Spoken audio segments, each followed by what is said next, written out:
I'm working as a program coordinator, a faculty in the institute Mahatma Gandhi National Council of Rural Education. This so this is the institute.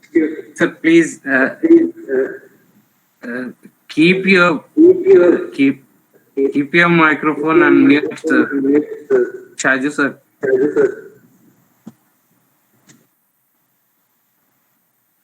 It's creating resound, sir. Sorry for that. Uh, the this institute is mainly focusing on the curricular interventions. Like we have introduced BBA in waste management, MBA in waste management, and some certificate courses like energy management, water management, wastewater treatment, and waste management. We have certificate courses on these courses, and also we have introduced three manuals last year. The main one is first one is Swachh Campus. This is the manual by which the campus can be kept clean. The campus, what are the rules and regulations to keep the campus clean is the Swachh Campus manual, and the second one is rural immersion.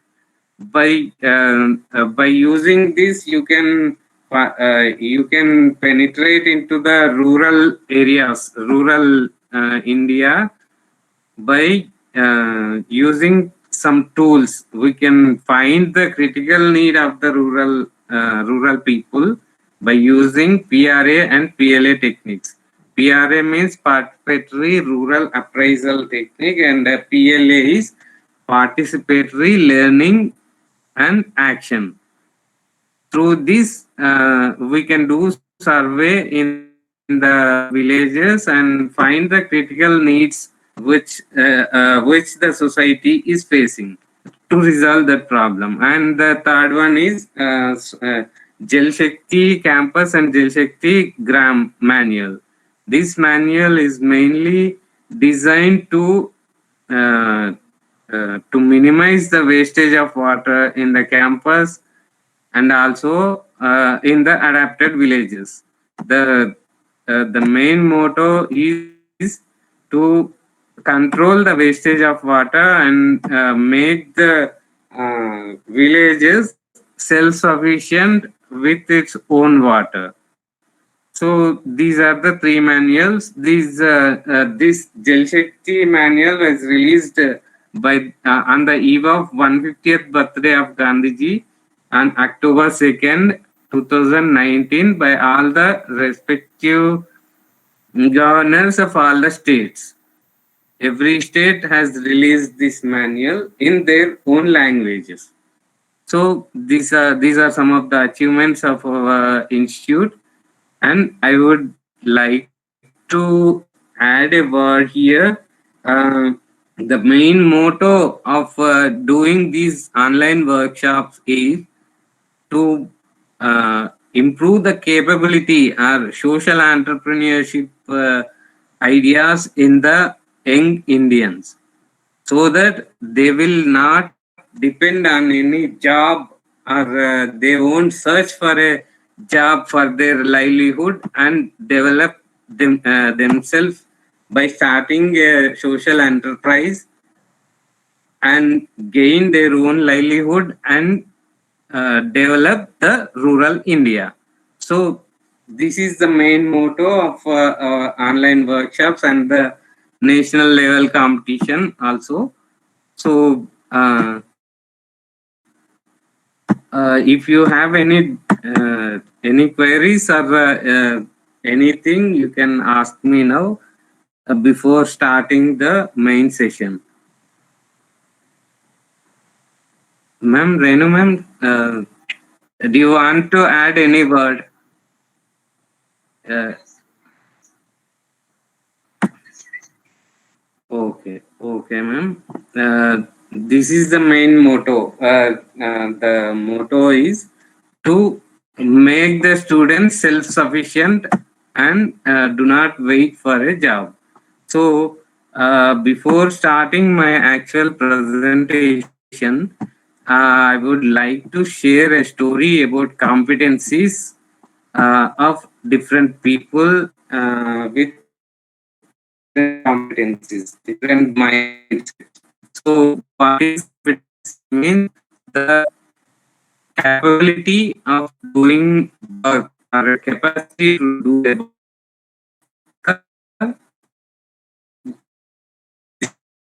The so different people have different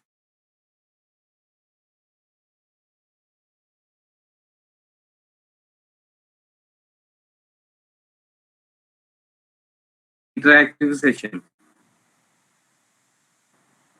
I would like to know more from the get information more from the students. So students be active and participate actively and make the session interactive. So for that story, please anybody tell me the good old story of a rabbit and tortoise race from students.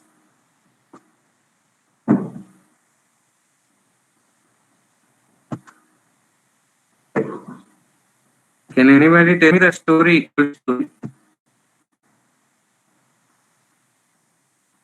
Somebody on the please be active and participate actively and make the session interactive. It's one way till now. It won't be like this. I won't go further if you share any questions. So you may think this is a silly question. So I will explain that. The one day, one fine morning, tortoise and rabbit want to have a race. As the as the rabbit is overconfident that he can run fast and reach the finishing point and win the race. So they gathered at the starting point and they started the race. Meanwhile, the rabbit ran fast and she thought that I will get up and overtake the tortoise before it goes to the finishing point. So the rabbit slept at a place. And when he woke up and saw that the tortoise has reached the finishing point, then uh, he became depressed and he think for a while and called the rabbit, taught the tortoise on that evening and said that you lazy fellow, you won the race because I slept there. So participate in the race tomorrow.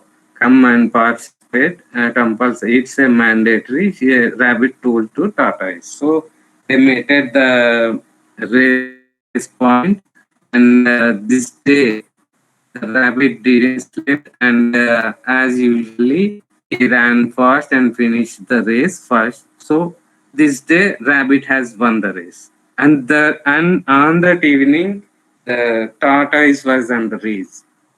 Why he should win? I have to win again. So he called the rabbit and told that they are going to have a race tomorrow also. So come to the race, participate in that. Tortoise told to the rabbit. So they met at the racing point, starting point, and the tortoise choose the way opposite to the routine route wisely because there is a water stream in that race path. Half of the race path is water stream. So tortoise choose the path wisely, and after reaching the stream, rabbit has to search for a bridge to cross the stream, and he went 3 to 4 kilometers away, and the tortoise wisely swam the stream and reach the finishing point first. So by this we came. What is the moral? You came to know, students. The whole story moral is slow and steady wins the race. And what is the moral of this new story? Everyone has different capabilities. Yeah, that's fine. That's fine. That evening, they met a place and had a party and shared that everyone has different capabilities in different media and different ideas. So they should work combinedly and finish up the works they have. So on land, rabbit is going to carry the tortoise, and in water, tortoise is going to carry the rabbit, and they are running their work smoothly and finishing off the tasks they are given in time. So pull up with the compatible friends and do the work as effectively and fastly. If you combine with people with different competencies, so that you can finish the work in time and effectively. So I have a thought at that, and proceed to the national level competition with your compatible friends by forming group. So is my screen visible now to everyone? Yes, sir. Am I am I audible to everyone? Is there Yes, any sir. problem with my voice? Voice is Huh? cracking somewhere sometimes. Okay, then I'll keep the microphone nearer. Can anybody help what is in regarding what is entrepreneurship? What is an enterprise? What is a commercial enterprise or entrepreneurship or anything? What is it? Can anybody explain that?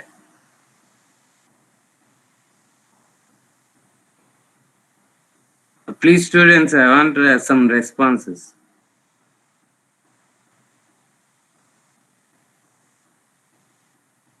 What is an enterprise?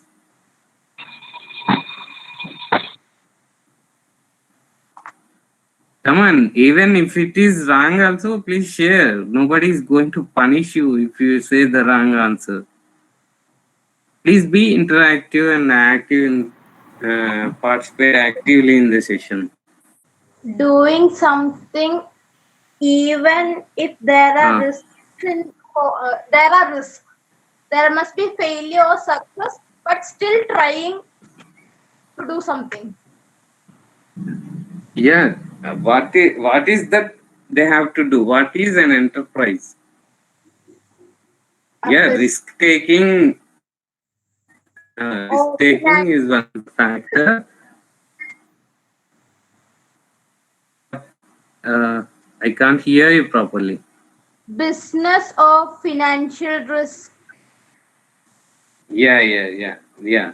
That's exactly right. Good point. Enterprise or entrepreneurship is a thing which is related to business. The development of a particular person who established it is called an enterprise or commercial enterprise. Then what is social enterprise? Socializing it, making it social, also helpful for other people. Yeah.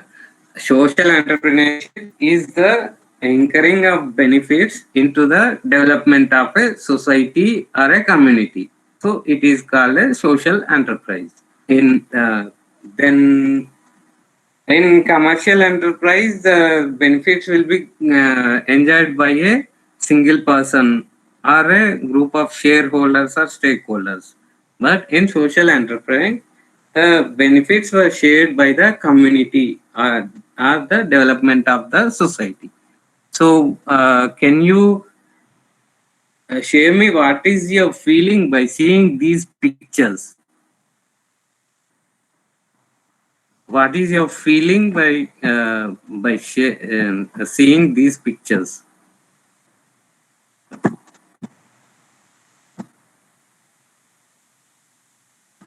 What do you feel by seeing these pictures? Come on, students.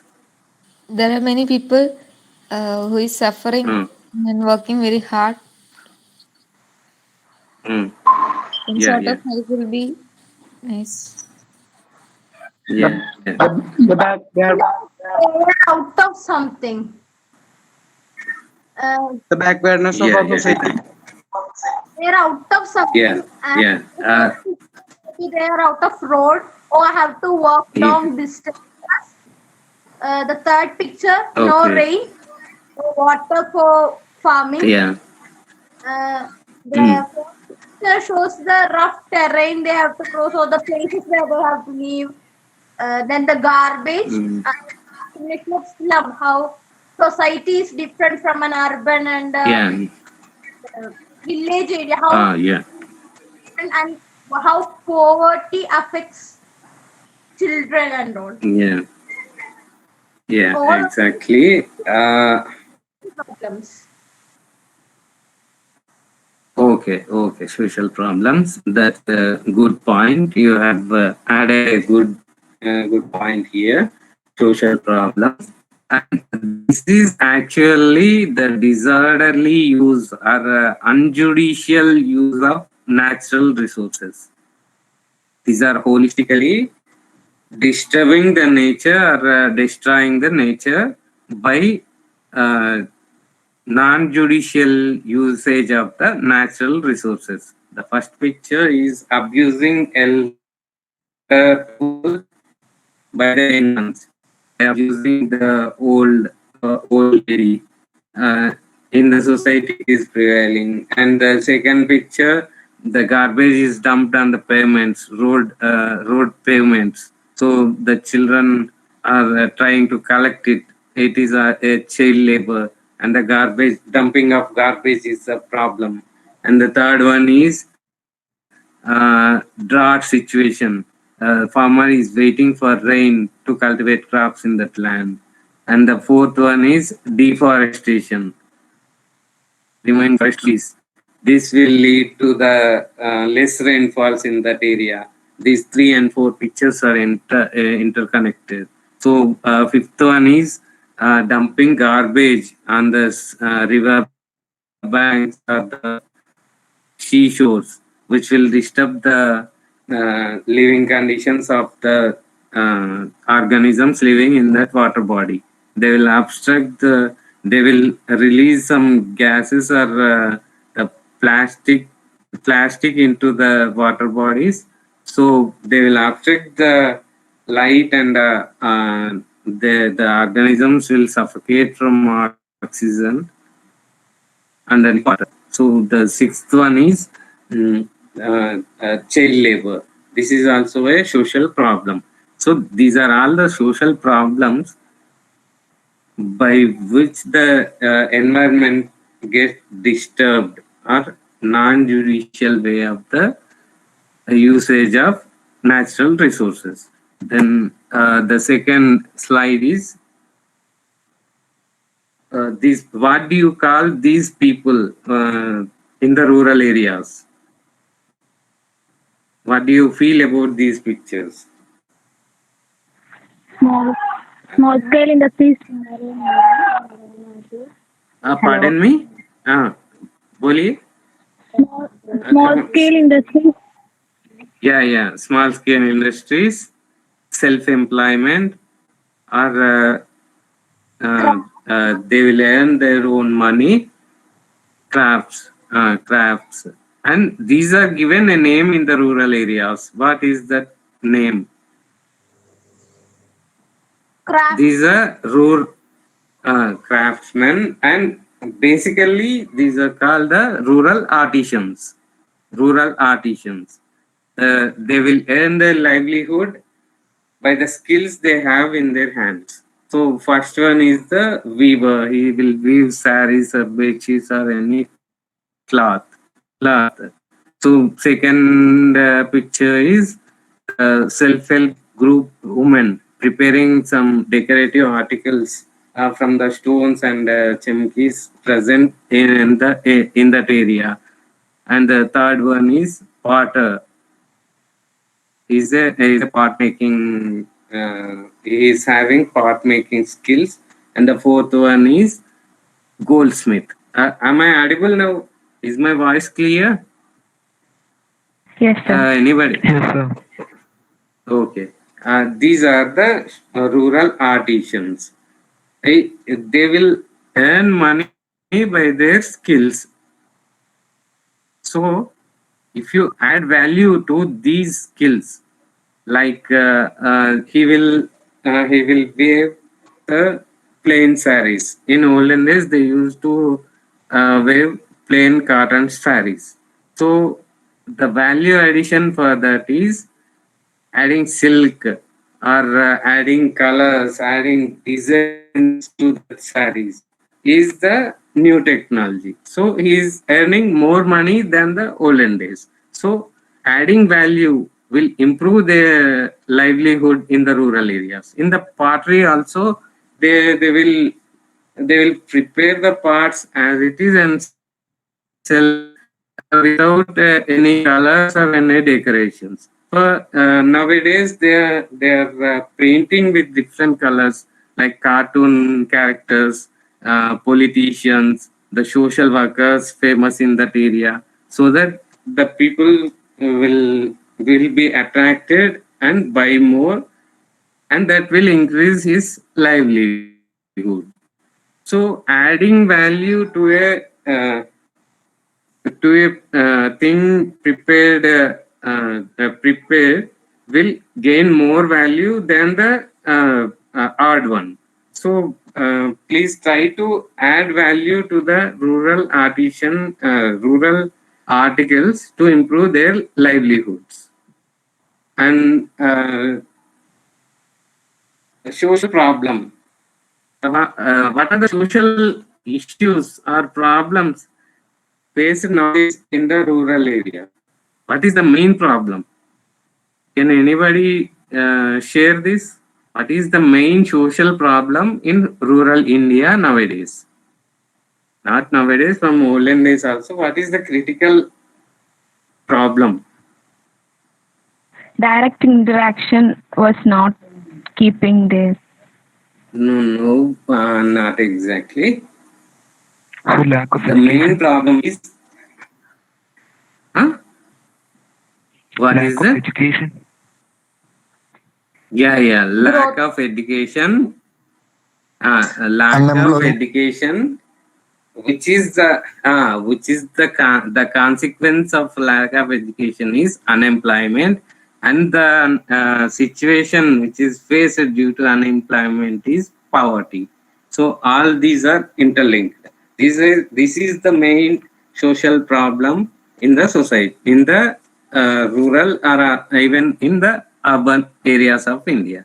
So government and NGOs are the main two elements which can be involved in solving these problems. Government is introducing some schemes which will develop or uh, earn the livelihood by the farmers. Even in rural areas, everybody cannot get employed. So they have to do the farming. So for farming, they have to have some funds. So government is giving microfinance, microcredits, and crop loans to mitigate this problem. So in these government schemes, the offering loans or credits at a lower interest, and the problem is farmers have to repay the amount only after harvesting the crop and getting the money. This is somewhat beneficial to the farmers. These are the schemes introduced by the government to develop the rural India. So NGOs are also striving hard to eradicate the unemployment in the in the India. So, but they are working hard. But if there are no funds for them, they cannot do the work properly. So, another element, social entrepreneurs were introduced. Here, the social entrepreneurs will enter into the scene. So, they are working for the society. They are developing the society by introducing some income generation views from the waste. From the waste, they are creating wealth. So, social entrepreneurs are the persons who will develop the society by incurring the profits gained by the enterprise he established to the development of the society.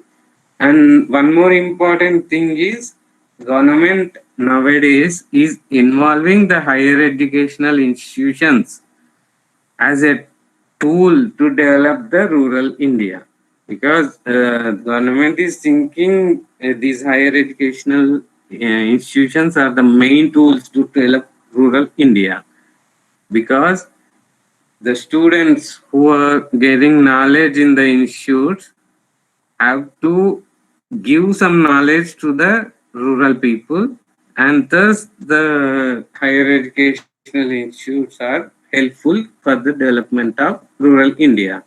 There were three schemes developed by the government to intrude the higher educational institutions into the rural society. They are first one is Swachhta Action Plan.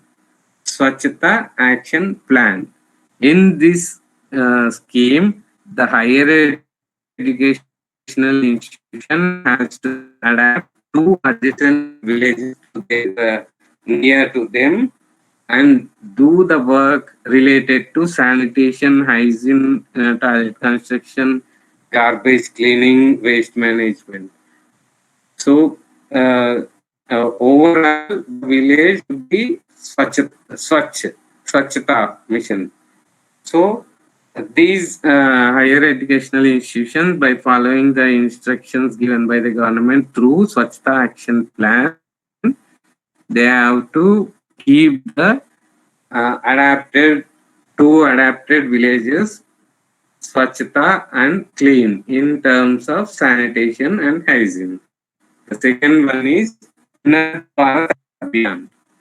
This is the scheme introduced by the government to involve the higher educational institutions by adapting 5 adjacent villages to the institute. Here, the institute should adapt 5 adjacent villages and transfer the technology. Technology transfer is the main motto of this scheme.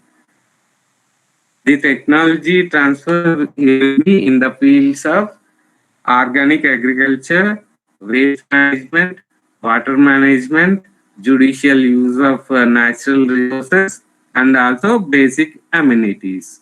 So, in these 5 fields, the institute has to transfer the latest technology and develop that 5 villages.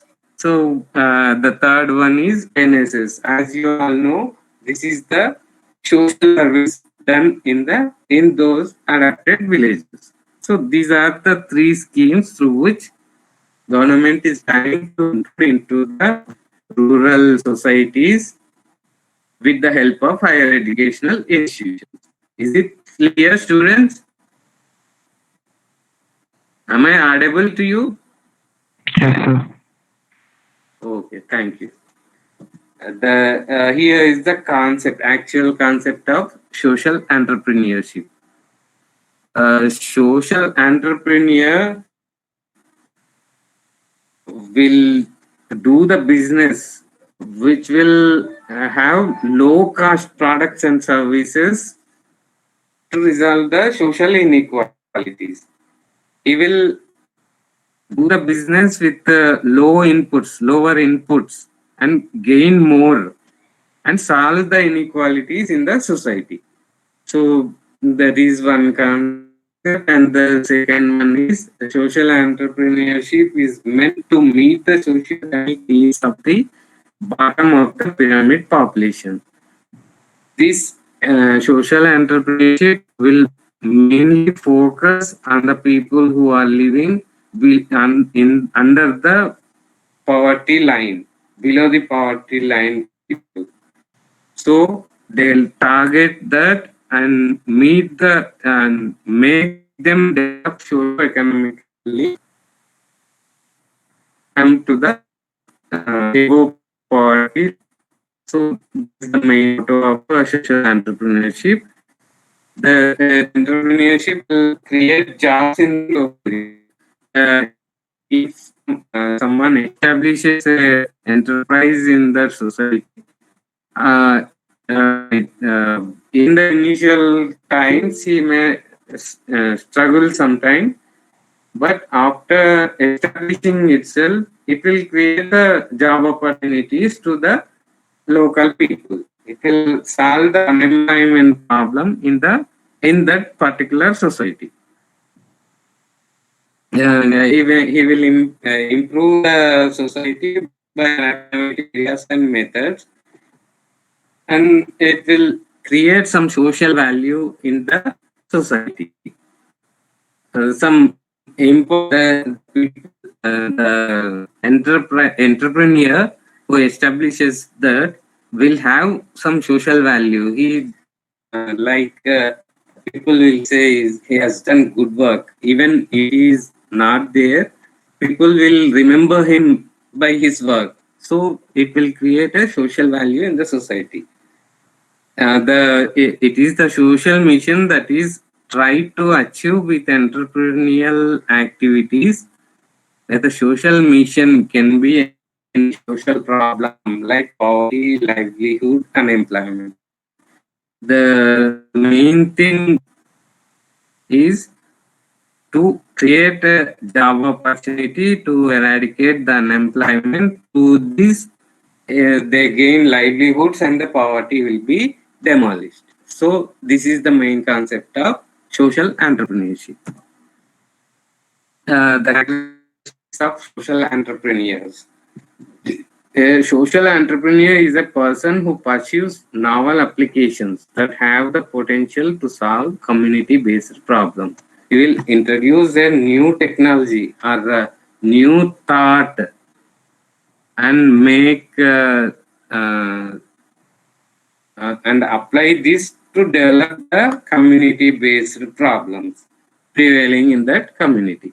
These individuals will take risk to create positive changes in the society through their innovative or novel or technical ideas into the societal development.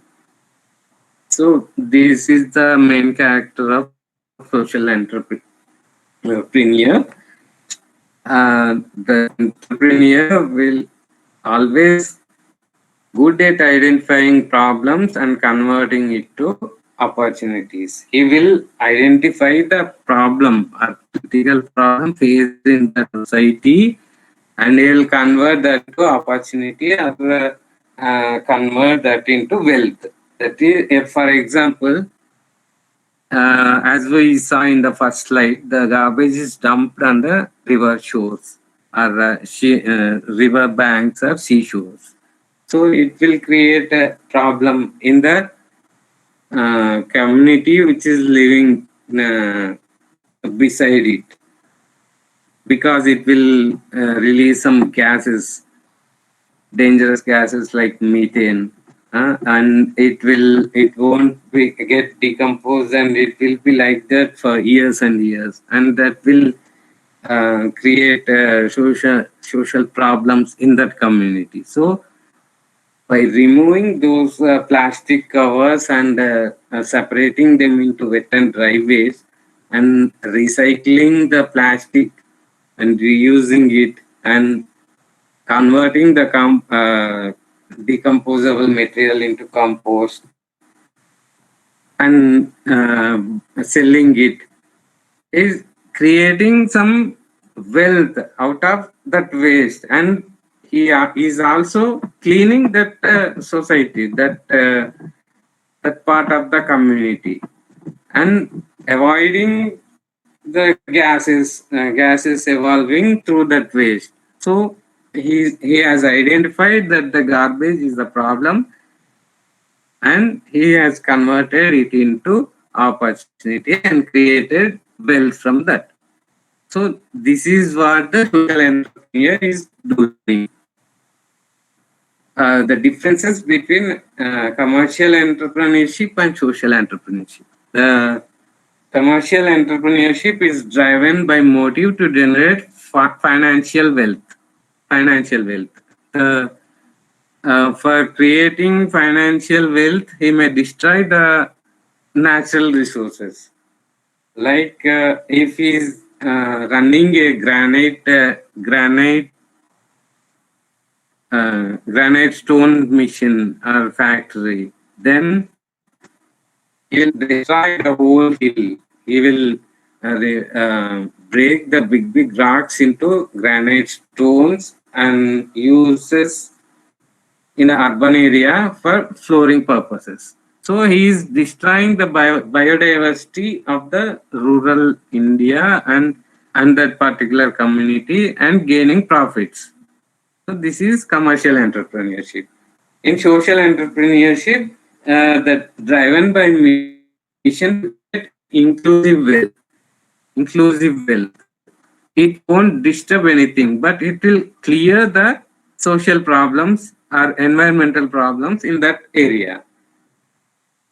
Like removing all the garbage from the dumping yards and recycling them.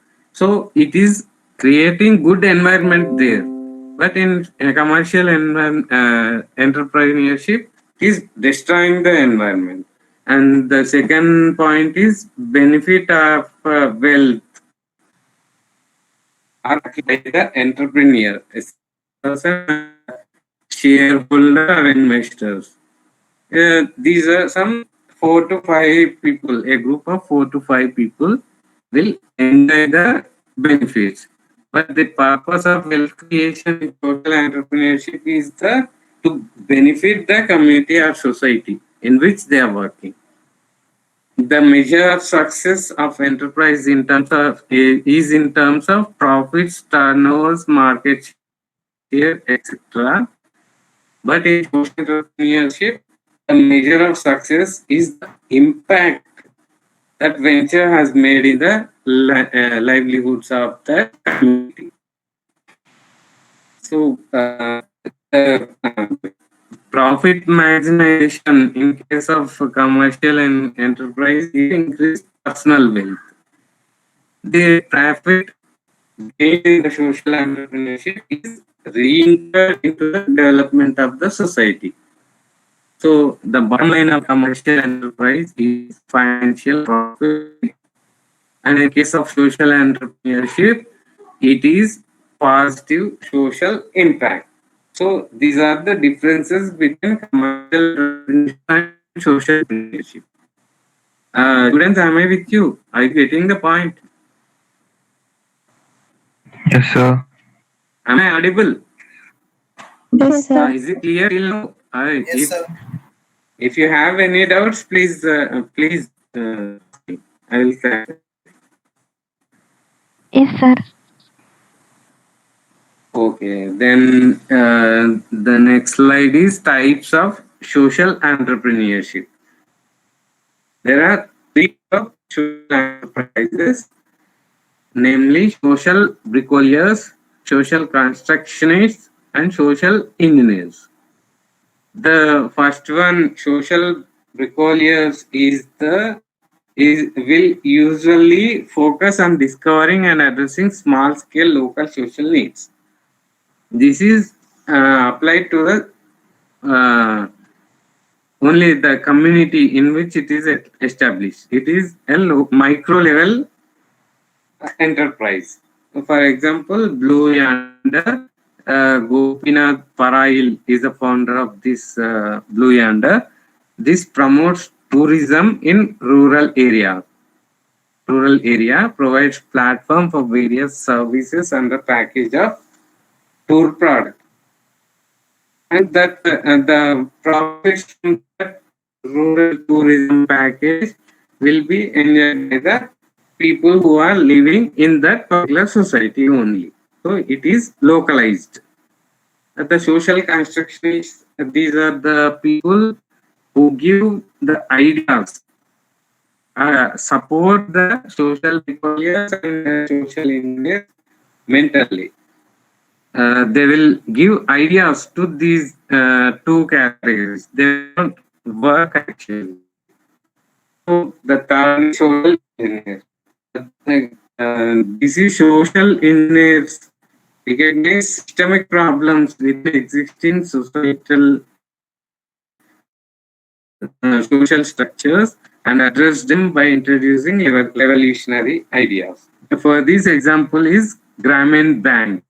This was founded by Muhammad Yunus in 1974 in the country Bangladesh. So he is the main person to introduce the Grameen banks. This is the macro level enterprise because it is adapted in our subcontinent. In India, Bangladesh, Pakistan, and Nepal also are following Grameen system. This is he thought that the systemic problem rural India is the credit or finance or money lack of these facilities by the inputs by the farmers, and they are doing suicides because of taking credits at high rate in the local creditors. So if they can't clear the credits, they are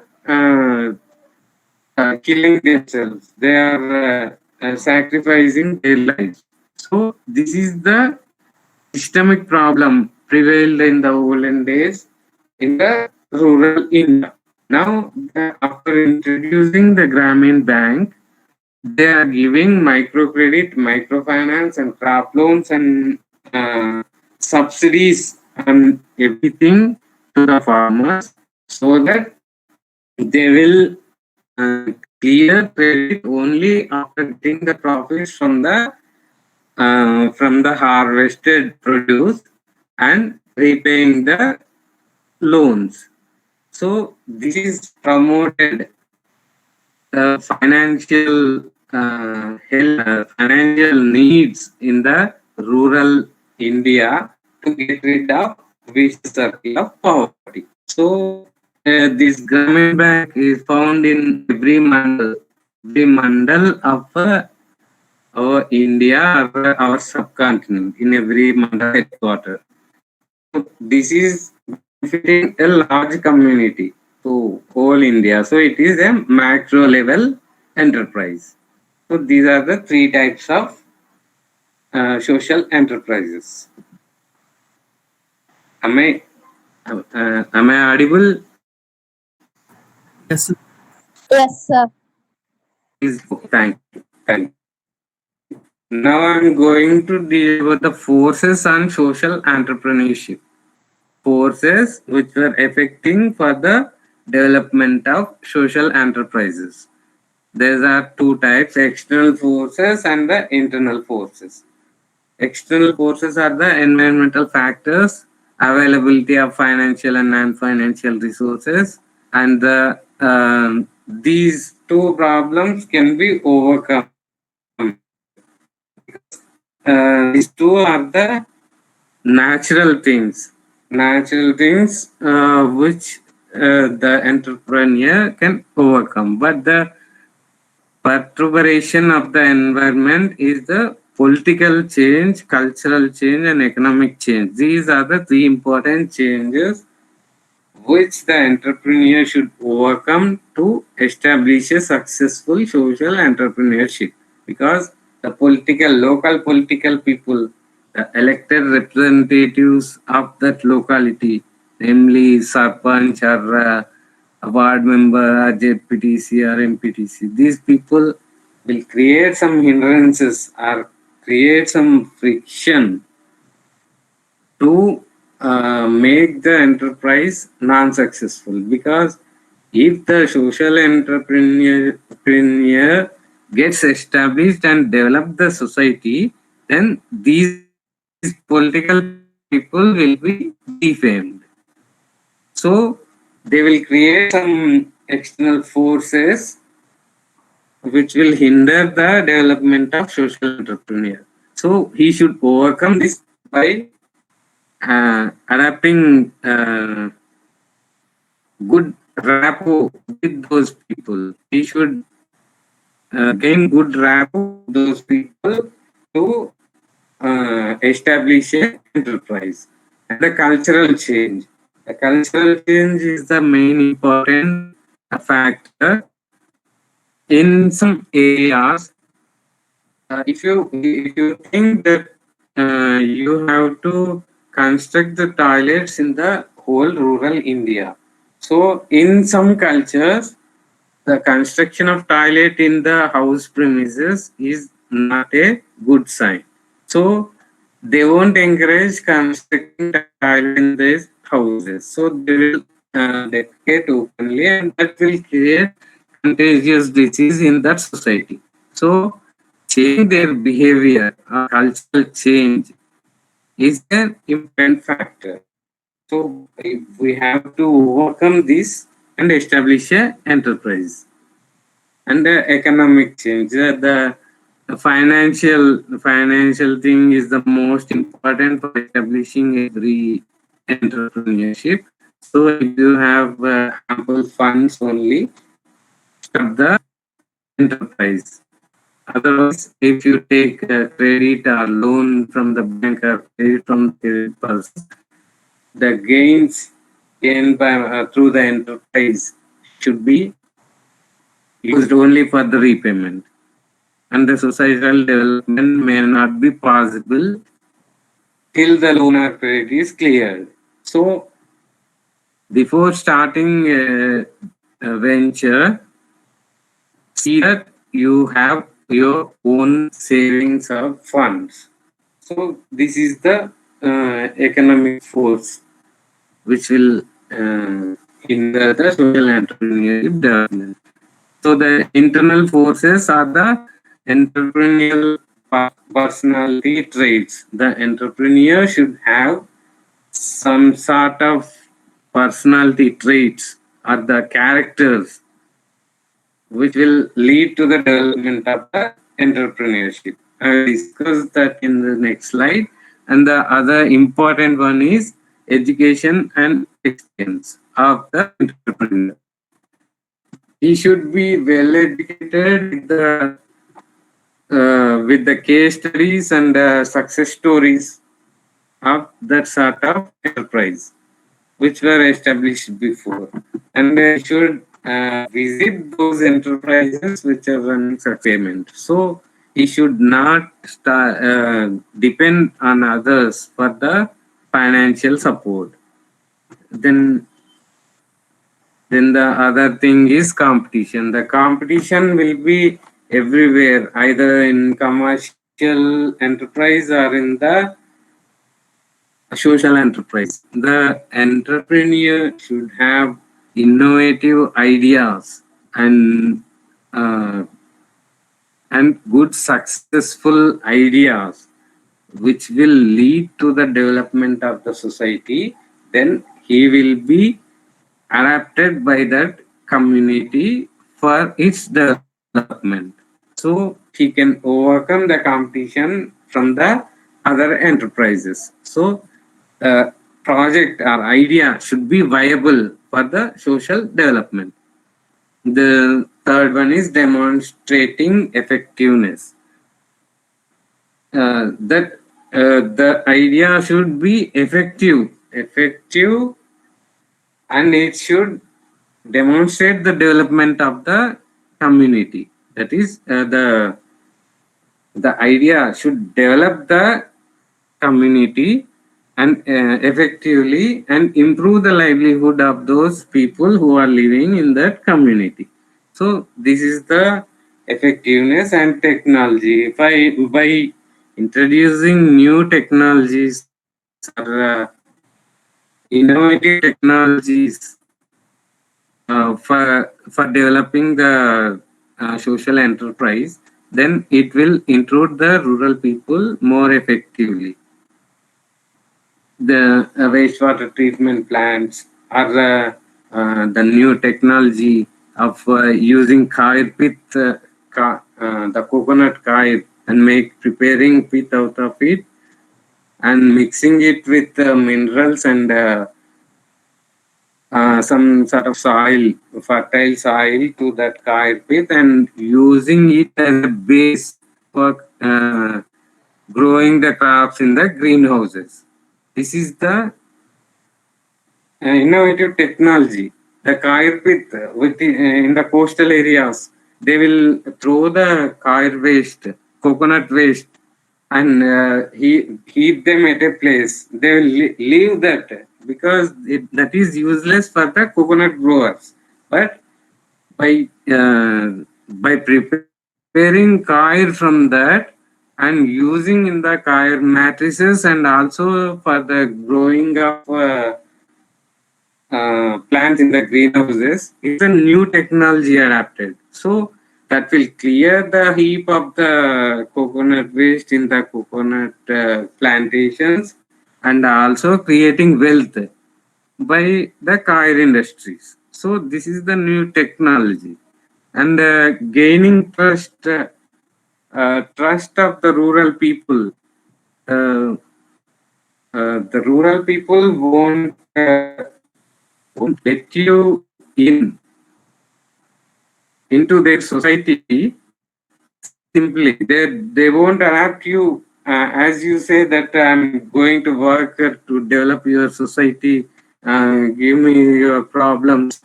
What are your problems? They won't agree like that. You should go into the society and you should be polite with them, ask them the problems they are facing, and if you work on the elimination of those problems, then they will gain trust on your enterprise. So gaining trust of the rural people is not so easy. So this is one of the challenge for the rural entrepreneurs and the human resources. Nowadays, all the rural people, they are not staying at home in the rural India. They are migrating to the urban areas for their livelihoods. So they so by establishing the enterprise and creating employment opportunity in the local area is the main challenge for the social enterprises. And the last one is public sector relationship. As I said earlier, the local politicians or the local leaders will create hindrances for the development of social enterprises. So they should, the entrepreneur should create good rapport with the local leaders and local politicians so that the enterprise will run smoothly and successfully. So these are the challenges, and there are some case studies and case study analysis for different sectors. Here is an example of education sector. This is one of the successful social enterprise regarding education. This is doorstep school. Doorstep school. This is an enterprise started by Rajani Paranji in the year 1989 in Mumbai. This foundation will work on the children who are under 15 years of age and they are school dropouts and working to earn their livelihoods. These foundation will work on the children who are under the age of 15 and working at different construction sites or anything which will earn their livelihood. So these representatives will identify those children and enroll them in the government schools nearer to their community. If the school is not available, then the representatives of this foundation will give the extend their educational skills to these children to develop them into a good citizen in the future. So the project impact is they have recovered or enrolled 12,873 children from different construction sites of 142 construction sites and enroll them into the government schools nearby. So this is the impact of that educational social enterprise. So for this, they have to gain funds. For that, they have established educational activity center, community learning center, school on wheels, grow with the book. These are the steps to gain the profits to maintain this number of students for educating them. So this is the a well-established social enterprise regarding education sector. Then we'll discuss about waste management. Students, can you identify this? What is this? Can you see my slide? Students, please help me. We can see your slide. Okay, can you see? What is? Can you identify this?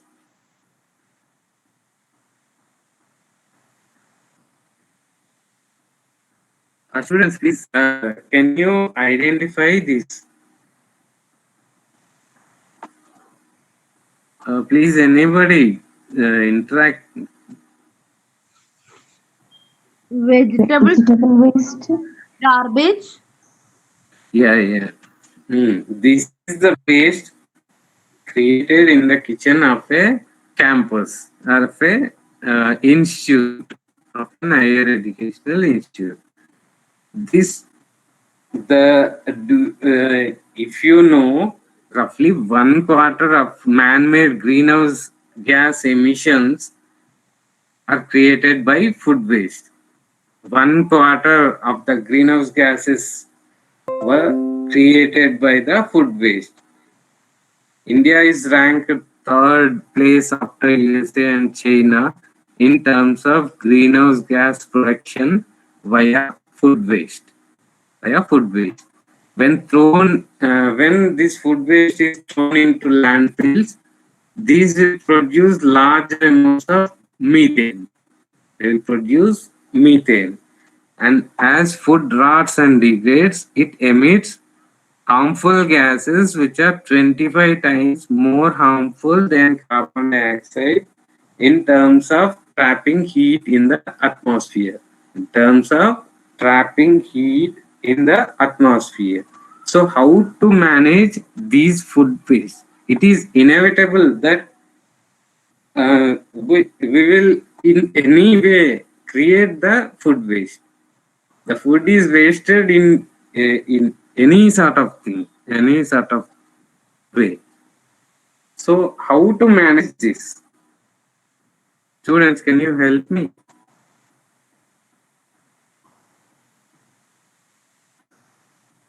Come on, students, please be interactive. How to waste these food waste? How to manage this food waste? Because if you throw them in the landfills, they are emitting methane or a dangerous gas gases which are very dangerous to the atmosphere by trapping heat in it. So, how to manage these food waste? So we can So, make compost. Yeah, yeah. We can make compost or decompose it and use as manure. Manure. So the problem is complex, but the solution is very simple. This is one of the schemes which will create wealth from the waste. So we have to first segregate the waste. The waste material should be segregated at the source itself, because if they are mixed in a carrier, then they cannot be separated at the recycling or any composting site. So the waste should be segregated as wet and dry waste at the source itself. So dry waste are plastic bottles, glass things, and the iron things. These are the dry waste. They can be recycled and remolded into different forms and can be used in the different ways. So this dry waste is handled by recycling them. The wet waste, also called as organic waste or decomposable waste, can be handled in two ways. Uh, Producing a manure by decomposing the wet waste, and also producing fuel or biogas from the waste. Waste can be decomposed in a closed structure, and from that methane is produced. That methane is an alternative for the CNG gas, which is used for the domestic cooking and heating purposes. So, by properly utilizing the evolved methane from the biogas plants, it can be a good alternate for the domestic CNG gases. So this is the way we can convert the garbage problem into opportunity. Then this is a study from Tata Institute of Social Sciences, Tuljapur campus. They will segregate the waste into 11 parts. 11 parts according to their decomposability. Decomposing ability will be identified and they are separated into 11 parts. So the campus is recognized as a zero wet waste campus. Zero wet waste campus. But after eating in the canteen, we will generate some sort of food waste. That food waste is composted in the compost pits, and this compost is used to grow the vegetables and fruits in the same campus, and thus and that produce that fruits and vegetables and are harvested and cooked and served to the same students. So there is no wet waste. The wet waste is recycled again. So this is considered as a zero wet waste campus. And the services in that campus are there were 7 compost pits in the sheds in the campus. The campus students or faculty will create awareness activities and train the cleaning staff in the surrounding villages regarding the segregation and segregation of the wet and dry waste. The wet waste will reach the vermicompost pits. Can you explain me what is vermicompost? Any student?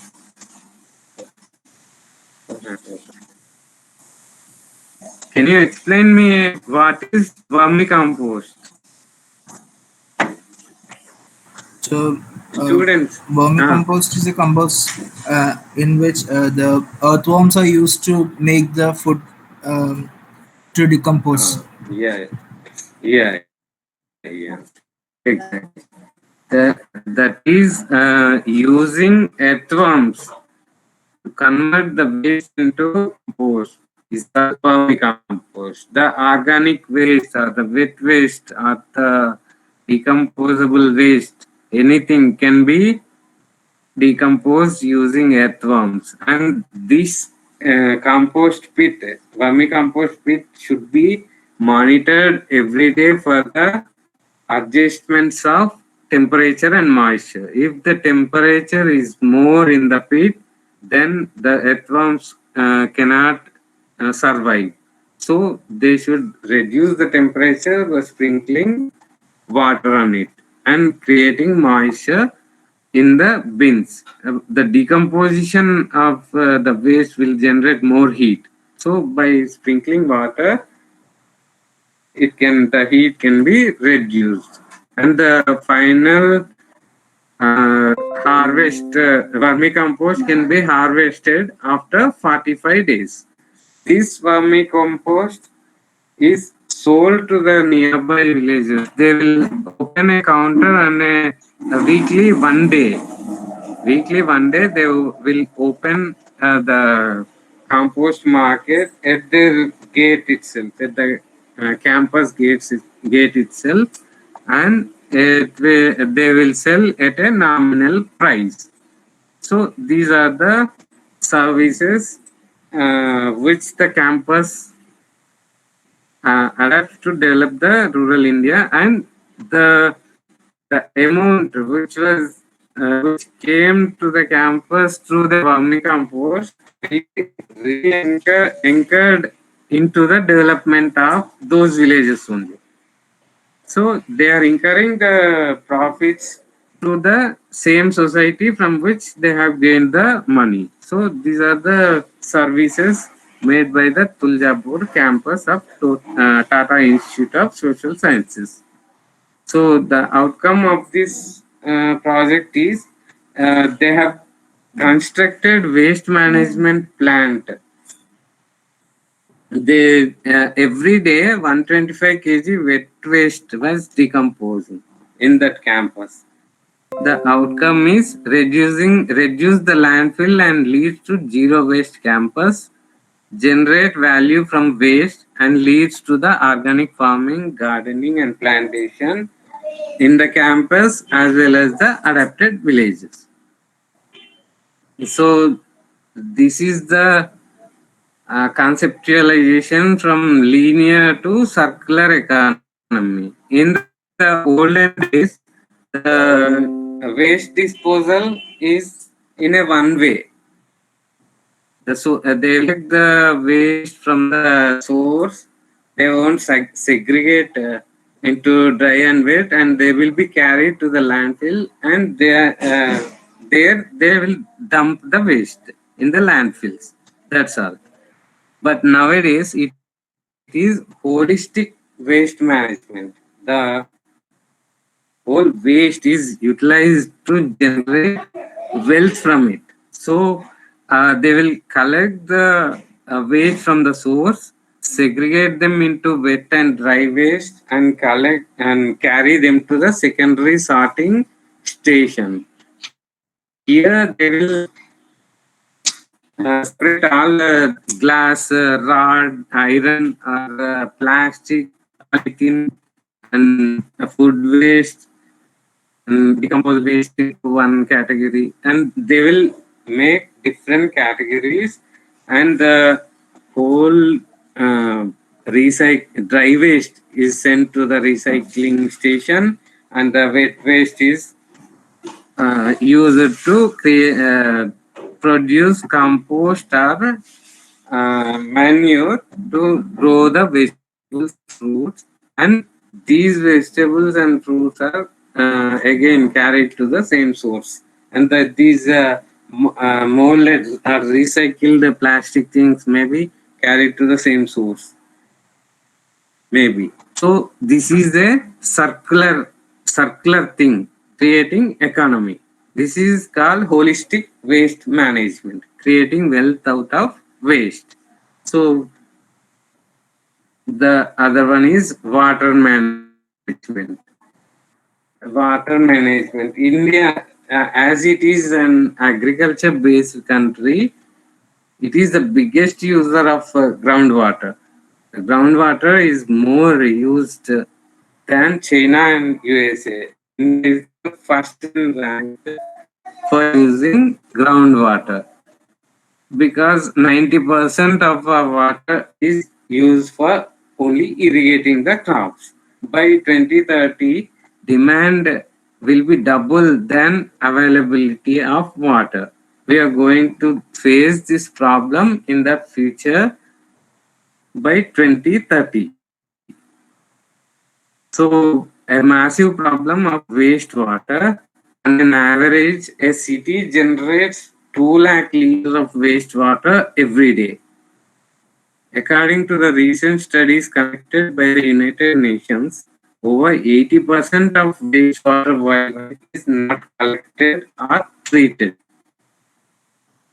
So, and urban areas are the main source of pollution, and 90% of wastewater flows untreated into the rivers, lakes, and highly productive coastal zones, threatening health for security and access for safe drinking water. So, generation of wastewater is inevitable. Water is wasted at any point. So, how to manage the water problem which will be faced in the future? How to overcome this problem by 2030? Can anybody explain about this? Government should make necessary policies to companies about waste management. Yeah, government is making policies, but what But nothing is what working. we have to do, And sir? government need 3,000 crores, like 4 or 5 years, but nothing has happened. Changing in Ganga River, it's becoming more and more polluted. Only this lockdown causes less pollution.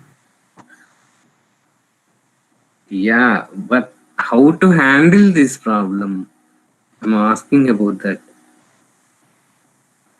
We have to collect or harvest the rainwater, every drop of rainwater, and we have to treat the water. And for this, we should know the three categories of water. There are three types of waters generally: the gray water, blue water, and black water. Gray, blue, and black. The gray water is the water which is not mixed with soap. It is wasted as it is. It is having no impurities. So by washing hands in the sink, washing face without applying soap to the face, and all these things which will not having soap impurity in it. It is grey water. It can be directly used for irrigating the crops. Then the second one is blue water. Blue water is the waste water which is having impurities mixed with soaps or detergents or toothpaste or floor cleaning chemicals. These are some sort of detergents or soaps mixed with water. This is blue water. And this blue water, by passing through sand filters or charcoal filters or reed bed technologies, here reed bed technology is using some bacteria which will eat the impurities in water, which will engulf the impurity in water and make them pure. And using fishes also, we can remove the impurities in the water. And these soap, after treating these soap impurities through water, through salt filters or charcoal filters, they can be used directly for the irrigating crops. And the third one is the most important and dangerous category, which will comes from the industries, sewage, sludge, and these are the main categories from which the black water is coming. So these this black water needs intensive treatment, and they should not be undertreated and released into the rivers or lakes. So these should be treated well. After treating only, after removing, because they have heavy metals and unwanted metals in that water, and the temperature will be very high of that water. So if they are directly released into the water streams or the rivers or lakes, then that chemicals and the temperature will kill the organisms which are native to that water body. So but after treating these waters only, they should be released into the rivers or lakes or streams nearby. So these are the things we have to do for overcoming the water scarcity in the future. So these are some of the notable historical social entrepreneurs. Can anybody explain about who is he? Father of White Revolution. Yeah, it is there on the slide, but he has founded something. What is it? Amul. Amul.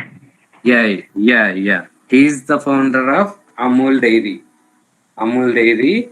He established a small dairy in a remote village. For establishing that, he has undergone many troubles, and at last he has established the small dairy, and he named it as Amul. And now in India, he is dominate every milk product market in every part of India. So this is the impact he has made by introducing that Amul dairy. So he is considered as father of white revolution in India, and he has established about 30 institutions like Gujarat Cooperative Milk Marketing Federation, Institute of Rural Management, Anand, the National Dairy Development Boards, and some about 30 institutes he has established, and he is basically an engineer converted to businessman. So by this example, you can know that initially we will face some struggle. The film Manthan, Hindi film Manthan, is based on his life story only, till the establishment of small dairy in a remote village. So if time permits, watch it. It's a worthwhile movie. So this is the story of Varghese Kurian, the Adik Kadam, and Arunachalam Muruganathan. He is the inventor of low-cost sanitary pad making machines. So Adik Kadam, we are going to study in this Borderless World Foundation. This is the foundation established by Adik Kadam in the year 1860. He will collect the children. He will collect the children who lost their parents during any border conflicts like India, Pakistan, India, China wars, or any other border conflicts, and he will collect those orphan children, and he will keep them in the orphanage maintained by this foundation. And now is providing love, support, health care, and education to help them grow into a generation of peacemakers. They are grown in their orphanage, for they are made that they will forget about their parents, and they will concentrate on serving the society. So he will induce the mind like that. So this is one of the successful social enterprise. So this is what I want to present. Please, students, if you have any doubts or queries, please shoot me.